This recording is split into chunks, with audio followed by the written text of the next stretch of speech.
समूरे मुल्क जियां सिंध के मुख़्तलिफ़ शहरनि में आज़ादी तक़रीबूं मुनक़िद कयूं वयूं। ज़िले इंतज़ामिया, म्यूनिसिपल खाते ऐं तालीम खाते समेत मुख़्तलिफ़ सियासी समाजी तंज़ीमुनि पारां आज़ादी जो ॾियारो मल्हायो वियो। आज़ादी तक़रीबुनि दौरान अॻुवाणनि पारां पाकिस्तानी परचम फड़काया विया।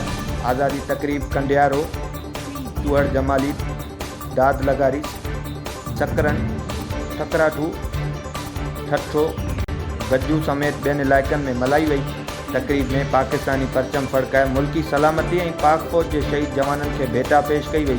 जॾहिं त मुख़्तलिफ़ सरकारी ऐं ख़ानगी स्कूलनि में शागिर्द ऐं शागिर्दियाणियुनि विच में क़ौमी गीतनि, टेबलोज़ ऐं तक़रीरी मुक़ाबला कराया विया। जॾहिं त मासूम शागिर्दनि पारां पाक फ़ौज सां मोहबत में फ़ौजी वर्दी पहिरी वई।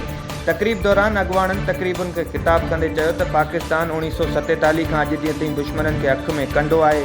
पाकिस्तान मथां मेरी अख रखंदड़नि खे सदाईं शिकस्त हासिल थी आहे। पाकिस्तानी फ़ौजी जवाननि मुल्क लाइ पंहिंजी जानुनि जा खोड़ नज़राना ॾिना आहिनि। बुनियानुल मरसूस जंग बाद पाक फ़ौज पाकिस्तानी अवाम जे दिलनि में घर पका करे वरिता आहिनि। दुआ आहे त पाकिस्तान ऐं पाक फ़ौज हमेशह क़ाइम ऐं दाइम रहनि।